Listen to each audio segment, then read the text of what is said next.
What's up, everybody? Welcome back to the Patriot franchise here on Madden 26. It's the start of the 2028 season, and this video is going to be a pretty short video. Won't do any gameplay in this video. What we're going to do is introduce the team, introduce a lot of teams maybe as we go through and get ready for the season. It's been a while. I admit that I had a few days since we've played our game, and I thought it would be a good time just to get everybody caught up.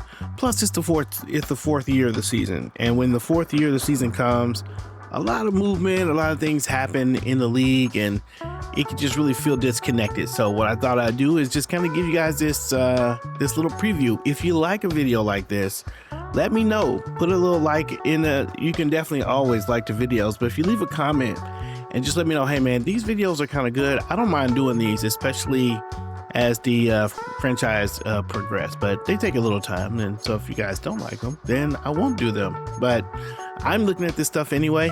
And so anyway, without any further ado, here's what we're gonna do. We're gonna introduce to you the 2028 Patriot team first, and then after that we're going to take a preview of the entire league, the team rankings, who's supposed to be good, who isn't. Then we'll take a look at our schedule and see just what we think we can expect this year as we go through the season. So that is what this video is going to cover. No further ado, again, let us go right into this new, somewhat new Patriot roster coming into the 2024. So here we are, Rodney Stevenson, award winner, MVP for last year. He has been upgraded to the superstar trait and has been given the abilities of a tight out. He's got the passers with the ability to improve the catching prowess of all tight ends, and he's got quick draw. So these are not amazing, but he doesn't have a lot of things accessible to him because he's only 81 overall, but played very well last season. He is back again for a little bit more in the preseason. Man, Daniel Jones, I played the preseason games. Daniel Jones was legit. He threw a lot of really great balls, 87 throw power, but he was pretty accurate. And these, he played better than these statistics. So I feel good about Daniel Jones as a backup. Okay, this is our first really interesting kind of position battle. We no longer have Trevion Henderson, so we'll be starting a different running back this year. And what we want to do, we want to give Cedric Gatewood an opportunity. He played pretty well coming into the season, ending the season last year. Really like that 92 speed, really like that 91 juke move.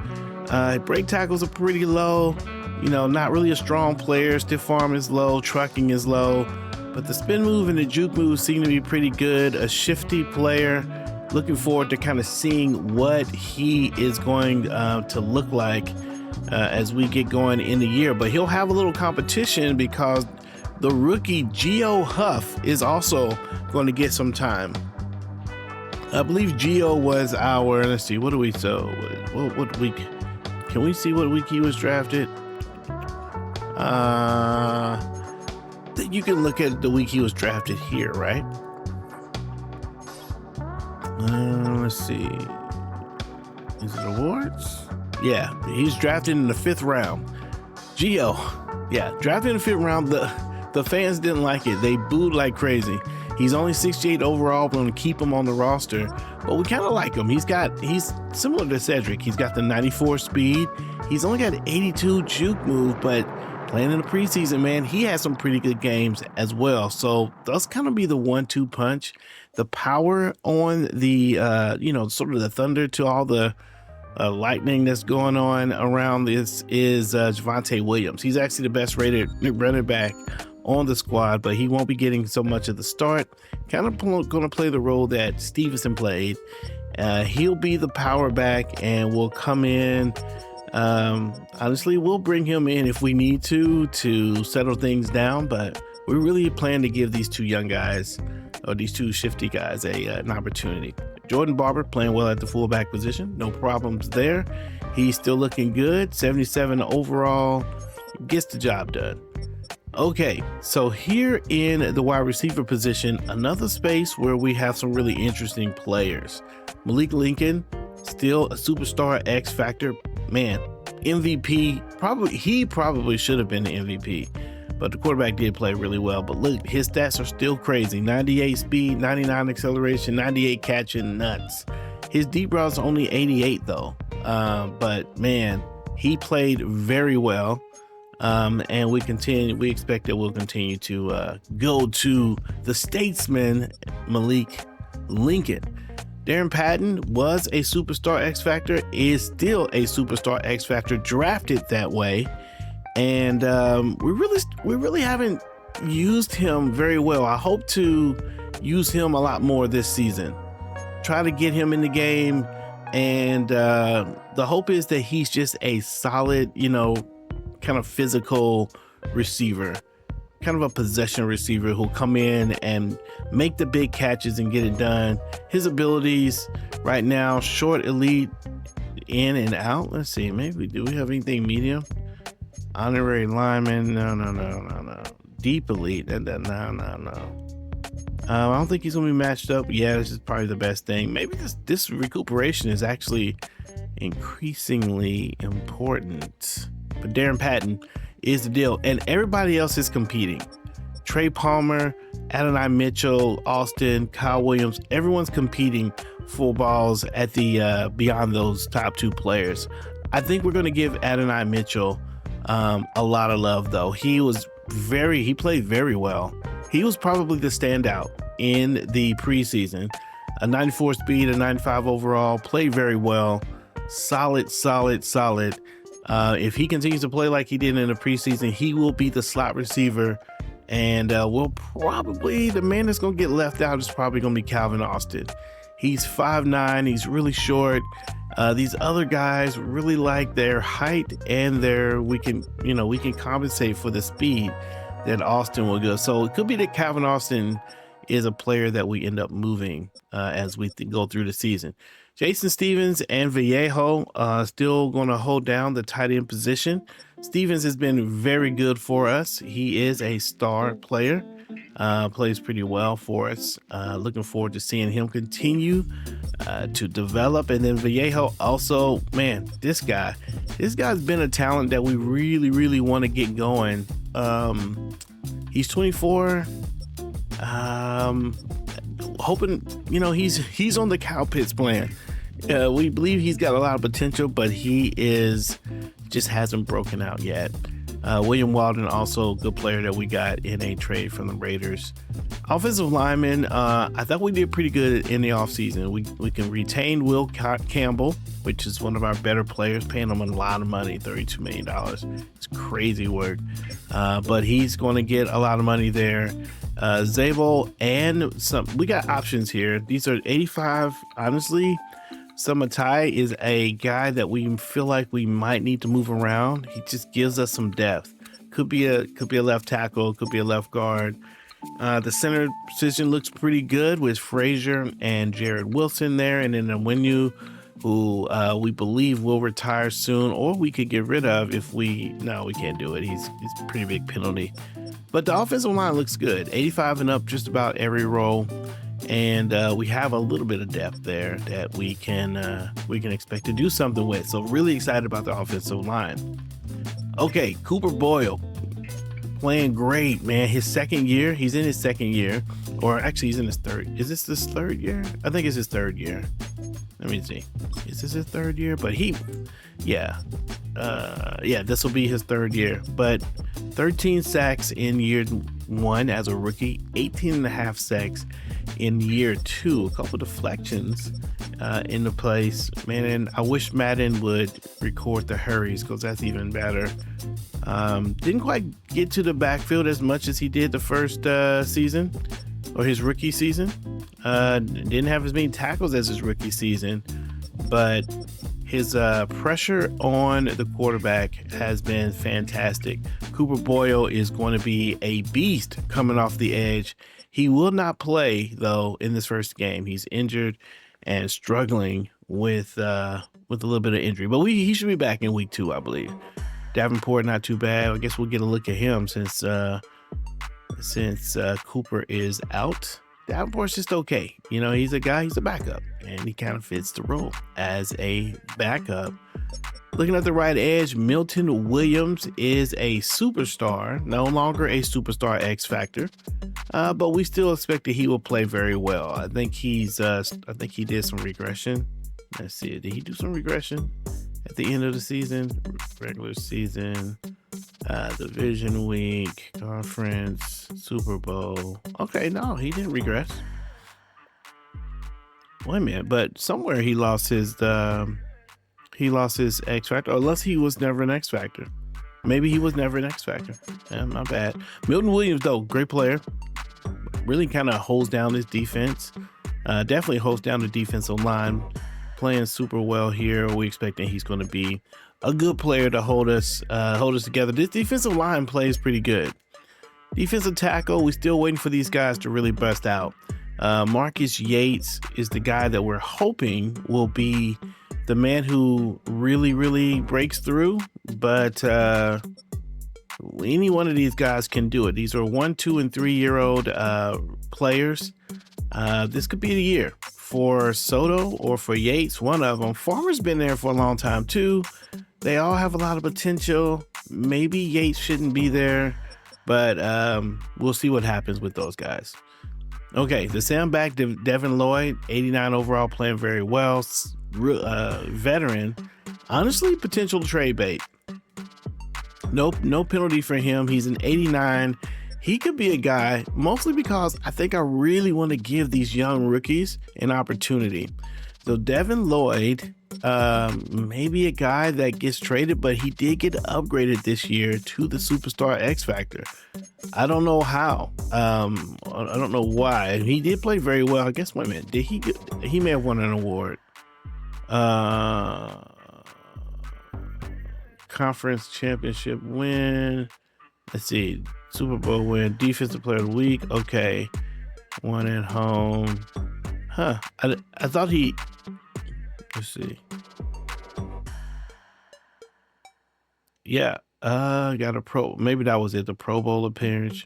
At some point, though, he got upgraded. And, yeah. A veteran talent. 97 tackle. 84 speed is not amazing, but the pursuit at 97 is good. The coverage, for some reason... what's he got? He's got shutdown corner. That doesn't even make sense. We gotta change that. We're not shutdown doesn't make sense for him as a linebacker. He's probably more like, let's see, as an older player, I think he's probably more like I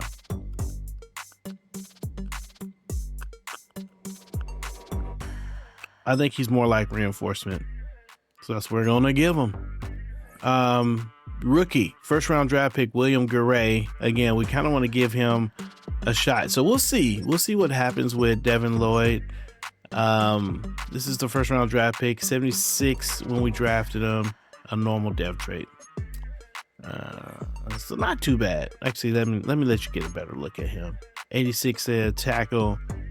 The zone coverage is decent, but for a linebacker, for a rookie, but yeah, I don't know. Honestly, he's probably not as impressive as the other linebackers.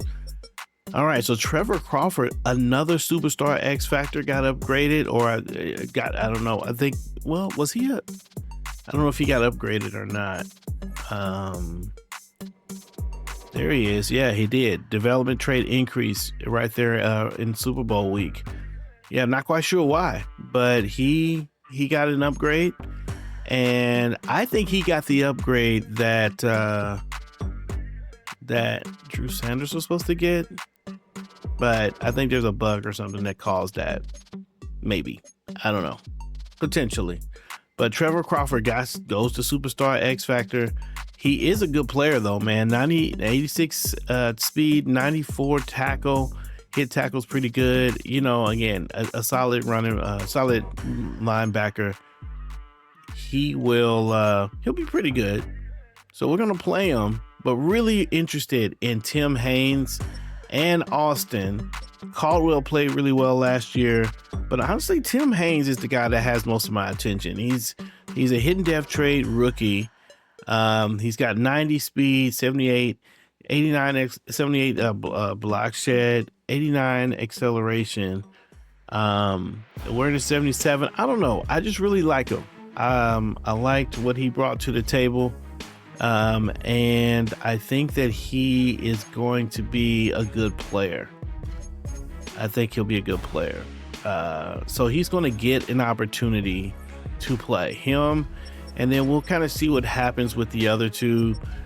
Trevor Crawford, another tradable player if we really needed to do it. He's a young player. He's an 85 overall though, and he's young. He's 24, so maybe we don't want to trade him, but I am very interested in the young talent, so we'll get a chance to see what's going on there. Drew Sanders played beast mode last year, playing in the wheel position, really played well coming out of that middle linebacker position. We'll see what he can do over there on the west, on this other side. He is a superstar player, probably should have been superstar X Factor. He's listed as the number one wheel linebacker in the league. And if you think about his progression, he won Defensive Player of the Year. He won several awards. He's the NFL sack leader last year. Yeah, Defensive Player of the Year, Linebacker of the Year, NFL sack leader. I mean, he killed it. And he ended up getting a dev crate decrease. You see that? The negative star dev. He did all those things, and he ended up at a negative star dev. I don't know how that happens. You win all those awards and you lose status instead of gaining status. So I didn't allow that. I went on, and truth be told, I didn't upgrade him like he probably should have been. He should be a superstar X Factor, but I did move him back to superstar. Doesn't make sense for him to lose his star status after winning, after doing so well. Just didn't make sense to me. So I went on and made that one change. If you guys let me know if you feel like that's cheating or not, but I feel like there was a bug there and shouldn't have happened. Christian Gonzalez, here's the defensive lineman or defensive backs. Joel Wheeler, we have two superstar. No, Christian Gonzalez loses his superstar X Factor. Wow, look at that. 96 and 97 though. He's rated pretty well, but he does lose his designation. And meanwhile, Joel Wheeler continues to be a shutdown corner. So you have our top two corners there. We did pick up Keely Ringo, and we picked up Eric Stokes in the free agency. Those two players are added to the cornerback position. Want to stay fast here with the 94, 95 speed. Hoping to bring Keely Ringo up a little bit. Kind of ready to move on from Marcus Jones. I'm not going to lie to you. We may end up putting Ringo in the game just to see what he does. Marcus Jones is good sometimes, and sometimes he really lets us down. Jeremy Chin and John Johnson, two are the older players on our league and on our team, but both of them I don't mind. Yeah, hopefully Jeremy Chin can give us one more year of solid play, maybe 1 or 2 more years, and then we probably should look in a draft for a free safety very soon. And then Kurt Weber, the rookie, or not the rookie, the third year, but he came in, was a superstar X Factor as well, holding on to that superstar X Factor designation as well. Another player out of Colorado, actually, big hitter is what this guy is. Pursuit is 89, hit power is 96. He comes bringing it, and so he could get moved to linebacker if we ever really needed. But man, love his play. Plays very well. Man coverage is a little weak, but the zone coverage is very good at 92. Just a solid player all around. Kurt Weber is the man. And then you get the kicker, he's 81, and the punter. And there you have it, ladies and gentlemen, the Patriots for the 2028 season. Let me know what you guys think about that team. Madden has us as an 88 overall. We got 88 offense, 89 defense. We will see just how that goes. Okay, Number 2, the next thing we're going to do is we're going to review the league rankings. You see, first of all, Pittsburgh Steelers, 87, 87, 87. Our first game of the year, spoiler alert, is with the Pittsburgh Steelers. Drake May and Travion Henderson are Steelers. They're coming back to Gillette Stadium for the season opener of the 4th season after a Super Bowl win. So, man, there's a little drama there if you really want to think about it. There is a little drama there.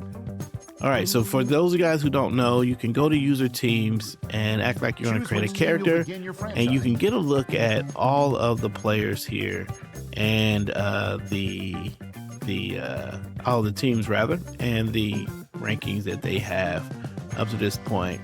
I'm going to pop a chart up here in just a minute just to kind of let you know kind of what's going on, but let's just look at the Steelers for a second. They're the number 3 passing team, the number 4 rushing team, and the number 2 blocking team. That offense look insane, but they only got one X factor, and that one X factor is Travion Henderson.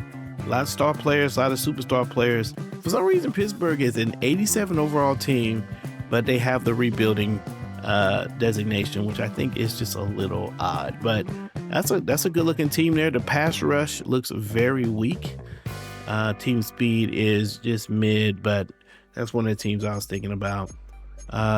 Looking at the Chiefs are top 10 in 5 of the 6 categories. They typically are a good team. They've only got one superstar X Factor as well, but they look pretty good. Here's our look. We're the number 1 team pass rush. We have the most speed. Look at that, that's nuts. We have 7 superstar X Factors, and I think we earned those. We didn't draft we did draft a couple of them, but we didn't go out and get free agent or trade for superstar X Factors. Like, we earned those. Those people developed into that, and we got 5 superstars. So we're championship contender and playing well. Shout out to the Pats. See who else is showing up big here. Okay, you got the Bengals. They're the number 1 passing team. And you got the Bills right next to them, the number 2 passing team, but they're pretty garbage in every other category. This is one of the teams we're going to face twice this year, as we do every year. And just kind of looking at the stats there, we saw the Chiefs. You can slow this down if you'd like to kind of get a look at your favorite team to see where they are. I'm going to give you a breakdown of some of the best teams, though, here in just a minute. Here's the Eagles, number 3 in rushing, number 2 in pass rush, number 2 in speed, 4 X Factors, 16 stars. The Eagles look like a pretty good team, 86 overall, 89 offense. They are still one of the better teams. The New York Giants, number 1 in blocking, number 10 in coverage, and number 10 in team speed. Very nice. And the Jets, wait a minute, look at the Jets with number 4 in coverage. Interesting. Detroit, number 1 rushing team. There's the Raiders, a couple top 10. We're just outside the top 10 on a bunch of things. The Raiders, you see that championship contender. They were deep in the playoffs last year. Green Bay, okay. Very good. Very, very good. Very good. And the Baltimore Ravens, 8 in passing. Again, 3 out of 6 top 10 designations there for them as well. Saints, a lot of team speed for the Saints and the Seahawks. And then you have number 1 team in coverage is Houston. This is one of the better teams in the league. Another championship contender happening right there. So here's a little chart of all the teams and the designations for those teams. Kind of laid this out for you, so you got to look at all the championship contenders. This will be important for us as I kind of look at the schedule here in just a minute. Now, the way I did this chart is I did it by championship contenders, playoff hopefuls, and rebuilding based on what was shown on that screen that I just showed you a minute ago. It's not really based on rankings. As you can see, The Pittsburgh Steelers on the right, where it says under rebuilding, they were listed as a rebuilding team, but their rating is 87. They're a pretty good team. They probably could have been rated in the championship contenders. Not sure why they're not even in a playoff hopeful, the Pittsburgh Steelers. So I'm not sure what goes into that thinking, but the Pittsburgh Steelers are there. The reason I'm bringing it up again is I'm basing this based on what the team thinks it's doing this year. And the team believes it's rebuilding, so they're rebuilding even if they're a pretty good team. So you got a couple of 85 teams over there, the Bears, the Chargers, 85, the Bucks, 85 over there. Everybody else is pretty low. They're under 85, so it makes sense to me that they would be in the rebuilding space. Looking at our division, we got the Jets in our division. Are the Dolphins? I think the Dolphins are in our division as well. So division-wise, we look pretty good based on these, what the team thinks of themselves and what the ratings are. Looking at the playoff hopeful teams, you got a lot of teams here that are 85 and up. You got the Bengals here. There's the Bills. That's a team that we're going to face off as well. But then you've got the Chiefs, you got the Ravens, you got the Packers. All those are really good teams. Really curious to see what the Cardinals are going to do. They kind of came out of nowhere last year. You got the Indianapolis Colts with an 82 overall, but they believe they're going to get to the playoffs. Colts are, you have a pretty good rush game. Obviously, they got a pretty good pass rush, but maybe they're believing that their division is going to give them an opportunity. Maybe it does. I think the Jaguars are in there, so the Jaguars are in that division with them, and so they're in 84. Let's see who else is in that AFC. The Tennessee Titans, I think, are there. So, yeah, not sure why the Colts, but the Colts came out of nowhere last year, and they did their thing. And then you got the championship contenders. So these are people who I think the media, as I'm saying, the media believes will come out of their division and maybe be in the playoffs. And so we got us in there, but you got the Raiders winning the AFC West, and you got the Lions and the Browns coming out of their division. So you saw the Eagles, San Francisco, not the most intimidating statistically, but they're in there as well. So anyway, this just gives you a look at who's good and who isn't on our team. You can kind of take a snapshot of that and kind of see, what's good and what isn't good. Because hold on just a second here. Well, you can see who's good and who isn't, what's happening there. All right, so let's jump out of that. Hopefully you enjoyed that look at the deal. Okay, so now finally let's just go and take a look at our particular schedule. So now, if you're thinking about all of that, you're thinking about our schedule. We got some very interesting things. Now, there's a couple ways to look at this. We can look at the schedule based on ratings, or we can look at the schedule based on that championship, playoff, or rebuilding contender. So let's first talk about the championship contenders. So the championship contenders, I'll just remind you, the Browns were in that list. Look like we're going to be facing the Browns. The Eagles are in that list. We don't face the Eagles this year. The 49ers, though, are in the list, and we face the 49ers on week 12. The Lions are on the list, and we face the Lions on week 5. The Raiders are on the list, and we face the Raiders on week 17, and Houston Texans are on the list, and we face the Houston Texans on week 13. So we face off against 5 of the 6 other championship contender teams on our roster, on our schedule, which is a difference from last year, because last year was we had a weak schedule, and I think we were able to kind of get through that schedule pretty easily, and it really set us up to win. So we'll see. Maybe this year will be the year. where I don't know. We'll see what the competition will do. The other way to look at this, of course, is to look at the overalls, right? So if we don't look at the designations and we look at the overalls, then the Steelers are at 87 overall. They're going to be a tough team, at least statistically, at least on paper, right? Jets are an 83. The Bills are an 84. Ravens are an 85. The Lions are an 87. Cardinals 85. Dolphins 83. The Browns 85. 84 for Seahawks. 83 for the Dolphins. 84 for the 49ers. Is that right? 84 for the 49ers? Yeah. 84 for the 49ers. Texans are 85. Bills are 84. And 83 for the Rams. Bengals are 85. 85 for the Raiders. 83 for the Jets. So if you were writing that stuff down, or if you remember, here's what it breaks down to. We've got 17 games. 1, 2, 3, 4, 5, 6, 7, 8 of them are 85 and up teams.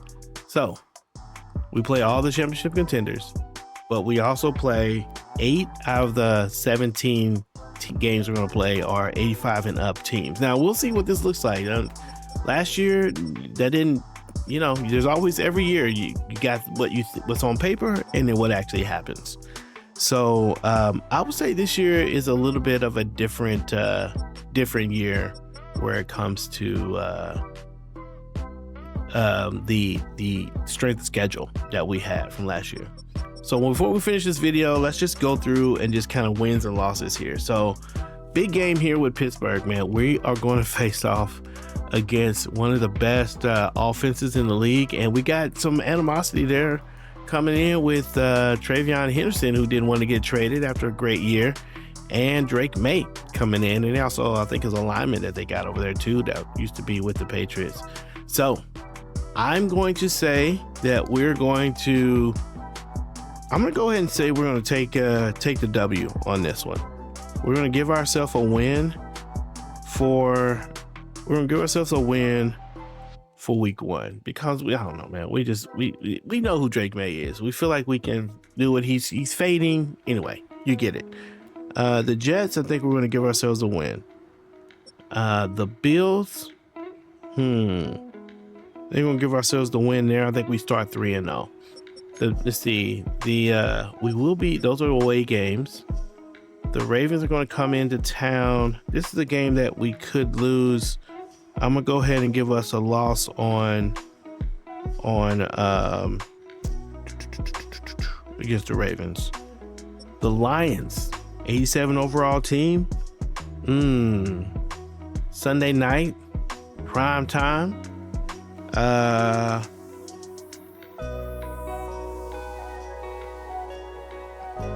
Can we keep up with them offensively? We should be able to keep up with them offensively. Man, that's tough to say. I think we're gonna write it as an L. I'm gonna write it as an L. But we'll write it as an L. Okay, the Cardinals 85. The Cardinals are a decent team. We're gonna write this one. Let's say we'll get the W on the Cardinals. Dolphins will definitely get the W. Browns. Normally you would be like, yeah, definitely the Browns, but the Browns are championship contending team right now. Still, we're gonna smash the Browns. Okay. Seahawks, I think we can get the W there. So far we're at 7 wins. Dolphins, we're at 8 wins. 49ers, we'll take the L on 49ers. Texans, we're gonna take the W. We'll split those 2 championship contenders. The Bills, if I said I won, I think I said I was going to win the first one. So we'll take the L on the second one. Rams, I think we'll get the win. That's 10. Bengals are hard to play. I'm going to say we get the win against the Bengals, loss against the Raiders, win against the Jets. That makes a 12. I think we're going to go with a 12-win season. The prediction is 12-5 with this roster. You guys if you're up to it, you can check out the ratings video, the ratings picture image that I just showed you a minute ago, and compare it to this schedule. Let me know what you think. 12 wins is what we think we can do this season. All right, that's going to wrap up this video. The next one will be us facing off against the Pittsburgh Steelers in what I think is going to be a very fun game with Drake May and Travion Henderson coming to town. Thanks for hanging out with us. I thoroughly appreciate it. Hopefully you enjoyed the preview and you're getting ready again to get into this particular franchise. I know we slowed down a little bit, but it's time to pick it back up. So I hope you will join us. Like the video if you like the video, subscribe to the channel. Let me know what you think about all of the things. This is Pastor's Game 2. God loves you and so do I, and I will see you when I see you. Peace.